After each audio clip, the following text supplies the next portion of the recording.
Okay, let's quickly talk about our stress states because this can very much influence our weight change objectives and our overall health and feel good conditions. Also, really, this could just end your life long term. So let's actually talk about it. It's actually worth it. It's worth putting a little bit of thought into.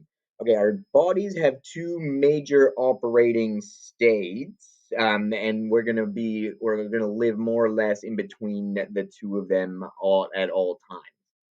One of the states is the sympathetic nervous system state. That's your fight or flight mode. The other is the parasympathetic. Doesn't matter what they're called. That's the rest, digest, recover mode. And at all times, we're in between the two somewhere.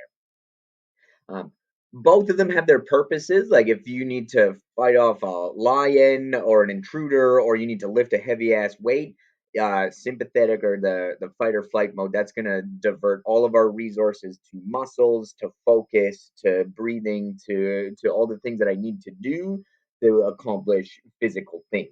That's good. That's good in that state. The problem is when I'm not fighting a lion and when I'm not when these systems aren't needed to be at full operating. I got red alert alarms going off all the time. This causes issues. This causes issue. We struggle to recover, and big problems over a long time tend to happen when our bodies are unnecessarily in this alarm red alert mode when they don't need to be all the time.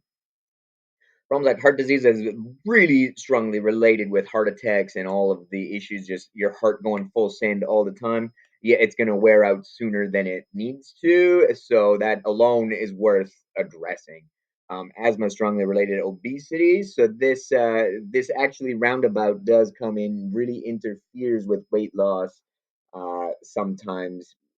Even my calories are right, my recovery, my exercise, everything is fine, but I'm in just chronic state, always inflamed, everything. My body's gonna behave differently with my fat loss or management. So that's the thing. Diabetes, big time related, headaches, depression, anxiety, mood kind of stuff.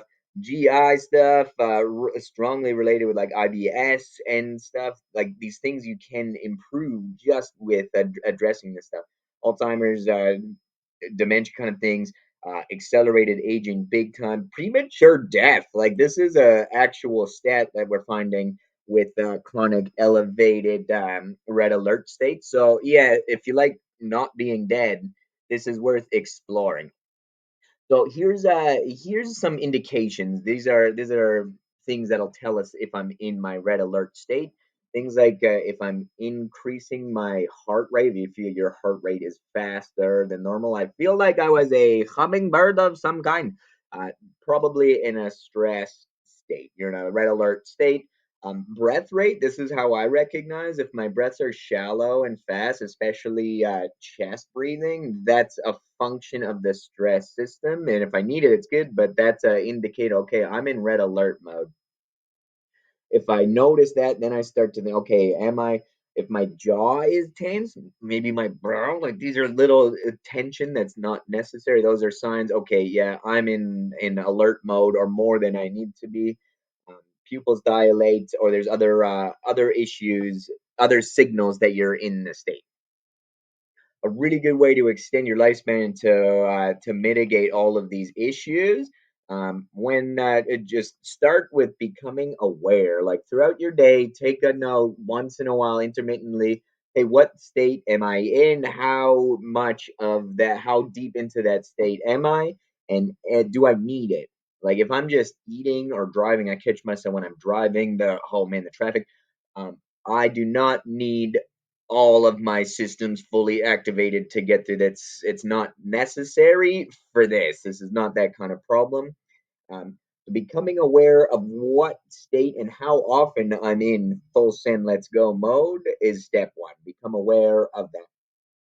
When you do notice that you are in alert mode, then do something about it. Try and drop a technique in that will practice that will bring you back out of that mode. We can hack into this. There are some things that we can work with here.